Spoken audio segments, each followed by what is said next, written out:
Salut les amis, bienvenue dans ce dernier volet de la saison 2024-2025. Je vous laisse découvrir les images qui vont suivre. On commence par ce petit clin d'œil qui a été le résumé un petit peu de ma fin de saison.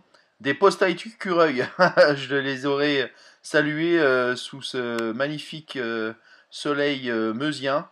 Je vous laisse découvrir la suite. Voilà, on commence avec cette première action où un brocard se défile derrière la traque. Il m'arrive dessus, j'ai le tir fichant devant. Je le laisse arriver à 10 mètres et regardez ce qui se passe ensuite.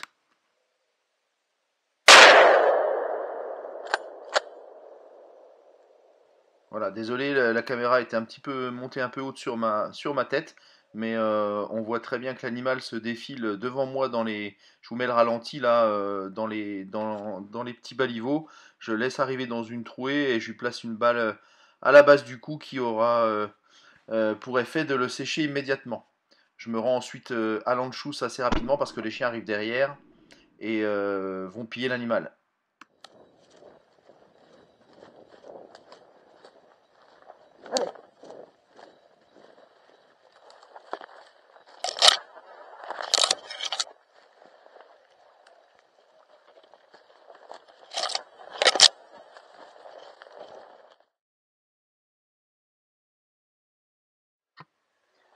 Voilà, toujours au même poste, cette fois-ci c'est un daguet qui est annoncé par la traque.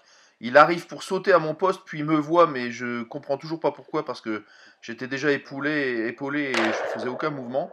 Il fait demi-tour et il saute dans l'angle, comme vous pouvez le voir. Et là, mon voisin place une balle un peu basse. On retrouvera cet animal 400 mètres derrière la ligne qui aurait été achevé par un autre posté.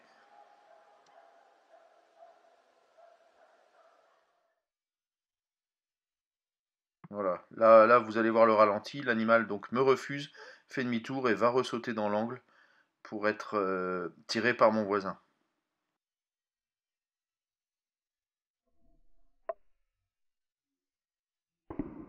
Voilà, là on voit que la balle effectivement est un peu basse, elle tape un peu entre les pattes de l'animal.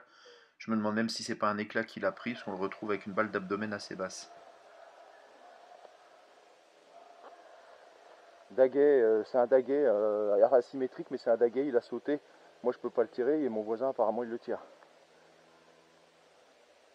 Il a sauté sur le chemin, carrément sur le chemin. Et moi, quand je le vois, il est de cul, je peux pas tirer. Mon voisin, il tire, mais je pense qu'il est derrière. Eh ben non, il n'aura pas été derrière. Voilà, autre scène, cette fois-ci je suis donc posté dans l'Argonne. Là j'ai un magnifique sanglier qui nous passe devant. On avait le droit de tirer devant, malheureusement j'identifie comme une belle laie, donc je décide de ne pas tirer cet animal. Une laie d'à peu près 70 kilos, qui était bien ronde, donc on l'a admiré. Ouais, voilà, là vous voyez sur le ralenti cette belle laie qui passe devant nous et qu'on a bien fait de laisser passer finalement. Voilà, sur le même poste, en toute fin de battue, les chiens arrivent un peu tambour battant. J'ai un chevreuil qui décide de sauter la ligne. Voilà, je vous laisse regarder les images, on les commente ensuite.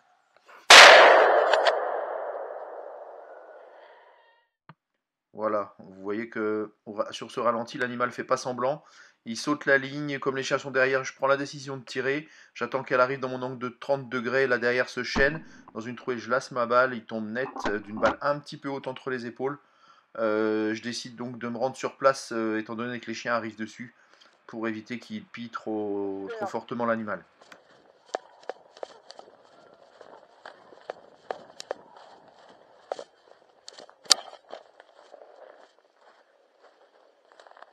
Allez, c'est bon.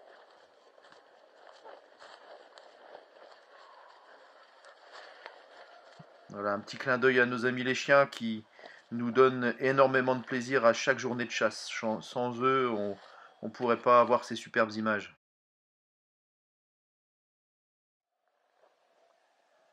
Là, pareil, tout va très vite, il y a une menées qui arrive devant moi, ce renard me voit, il décide de faire le crochet devant moi, boum, dans une trouée, je lâche ma balle et j'aurai la chance de sécher ce très très beau mâle. Voilà, je vous laisse regarder ce très très joli ralenti. Boum. Et l'animal sera donc séché sur place.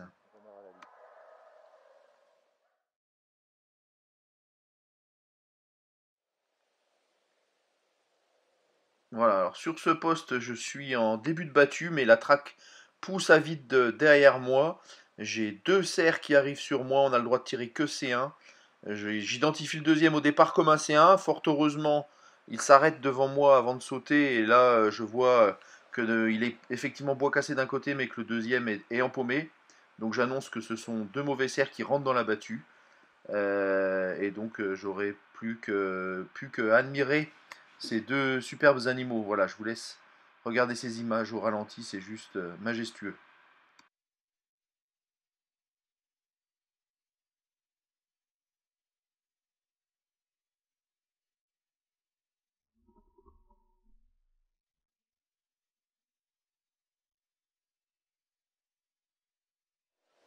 Deux 12 qui viennent de sauter. Attention, le deuxième est vraiment pas grand.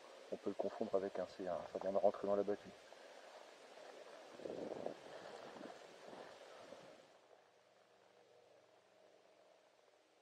Voilà, cette fois-ci je suis passé de l'autre côté du chemin, la battue vient de commencer proprement dite, et là on a une énorme harde qui nous arrive en retour, malheureusement elle sautera pas à mon poste, elle sautera au poste de mes voisins qui, étant donné qu'on ne pouvait tirer que fan, ne prendront pas la décision de tirer, n'arrivant pas à identifier les fans de manière sûre et certaine. Voilà, je vous laisse regarder le ralenti zoomé, c'est juste magnifique de voir ces animaux sauter la ligne.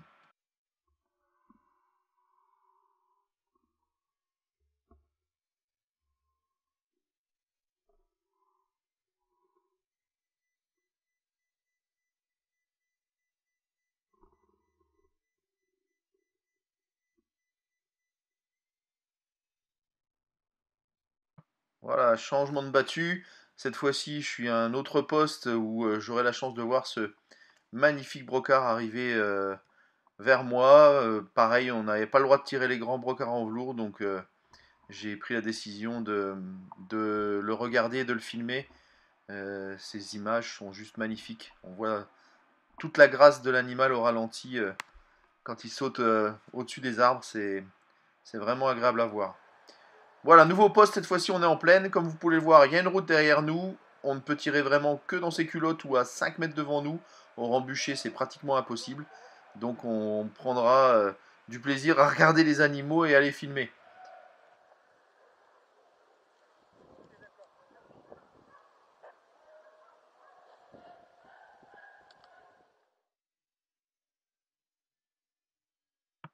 Voilà, là, on se rend compte de la dangerosité du tir, hein. L'animal est absolument pas. Et sur la ligne d'horizon, le tir est absolument pas fichant. En plus, là, vous voyez la voiture qui passe au même moment, les maisons qui sont derrière. Donc là, vraiment, toutes les conditions pour ne pas lâcher une balle, c'est évident. Mais c'est tout aussi agréable à regarder ces animaux courir.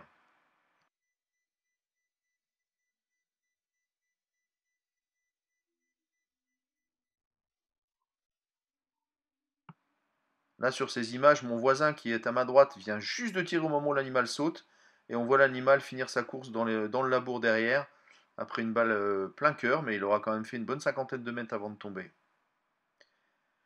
Nouveau poste, cette fois-ci en forêt. Cette belle chevrette et son chevrillard me surprendront en tout début de battue qui n'a pas encore commencé. Donc les consignes étaient de ne pas tirer avant le début de battue. On regardera donc ces animaux passer devant nous. Et là encore une image assez étonnante. J'entends une menée des chiens, je m'attends à voir un animal sauter. Et regardez bien, hop, ah ben non, c'est pas l'animal, c'est le chien. Donc je me demande ce qui se passe. Et en fait, le chien s'est précipité dans son élan et passé à côté de la chevrette qui, elle, est sautée un petit peu plus loin vers mon voisin qui ne prendra pas la décision de tirer. C'était assez rigolo. Et là, le chien, vous voyez, se rend compte de son erreur et donc décide de faire demi-tour et de retourner dans la traque.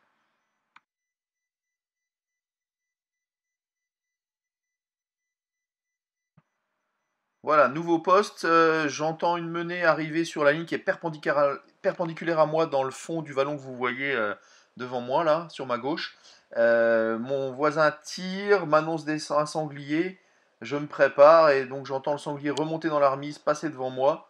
Il arrive dans des petits baliveaux, comme vous voyez, assez serrés. Il s'arrête derrière un arbre. J'essaie de me décaler pour trouver une trouée.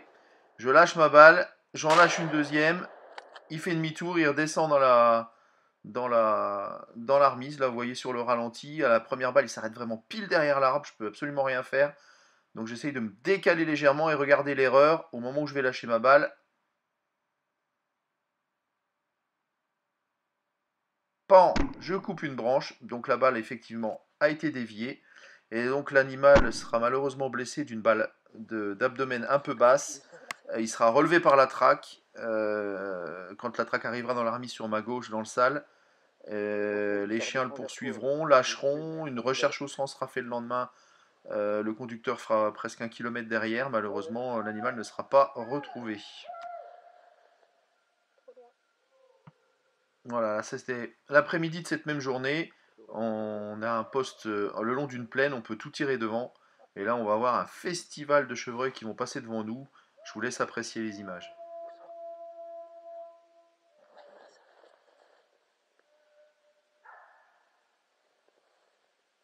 Voilà, on entend ma chérie qui me dit attention, il y a un chevreuil qui arrive, qui filme au caméscope à côté de moi. Là, je le suis dans ma lunette, mais je décide de ne pas tirer, un petit peu loin pour moi dans la battue. Voilà, là on peut apprécier le ralenti du chevreuil qui saute devant nous, les deux chevreuils qui sautent devant nous. Mais donc je décide de ne pas tirer étant donné qu'il passe un petit peu loin dans la battue.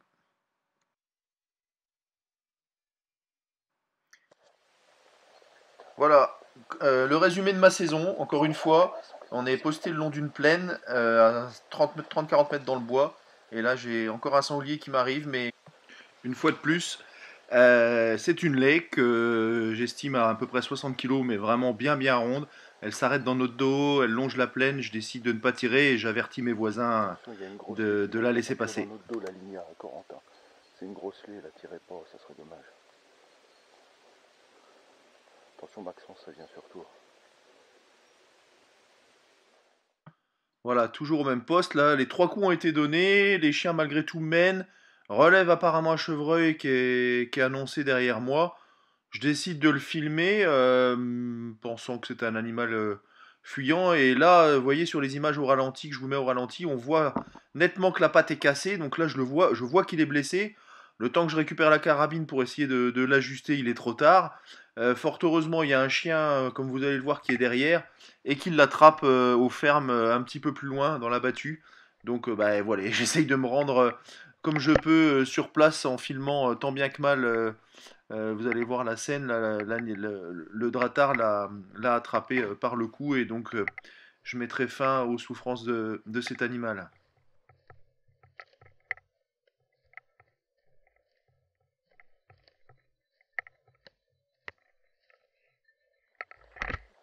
Oh putain, ça a tombé. Voilà, on termine cette saison par une belle image de cervidés qui nous saute en pleine pour la fermeture. Ça profitera à mes voisins qui auront la chance de faire 2 bichettes et un daguet.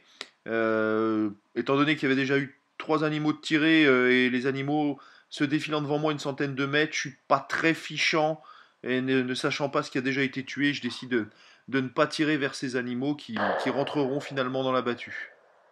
Ah, c'est le daguet. C'est le daguet.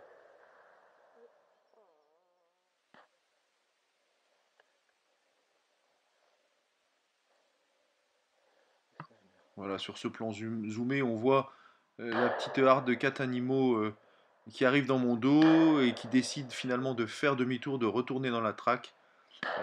Je vois mon voisin qui, en plus, a blessé un daguet et qui décide d'aller l'achever. Donc, on a pris la décision, à juste titre, de ne pas tirer ces animaux. Eh bien voilà les amis, cette vidéo est maintenant terminée, j'espère qu'elle vous aura plu. Surtout, n'hésitez pas à vous abonner, c'est gratuit, ça fait bien évoluer la chaîne. J'espère que je vous verrai tous, ou en tout cas une bonne partie d'entre vous, au Salon de la Chasse de Mantes-la-Jolie à la fin du mois. Nous avons d'ailleurs des places à vous faire gagner sur notre page Facebook et ici sur la chaîne YouTube. Donc si vous voulez participer et que vous êtes abonné, n'hésitez pas à me laisser un petit commentaire en dessous de la vidéo et puis j'essaierai de faire un tirage au sort d'ici 15 jours pour vous faire gagner ces places. Donc au plaisir de vous revoir au salon et en attendant, bonne fin de saison pour ceux qui chassent encore et bonne intersaison à tous. Allez, à bientôt.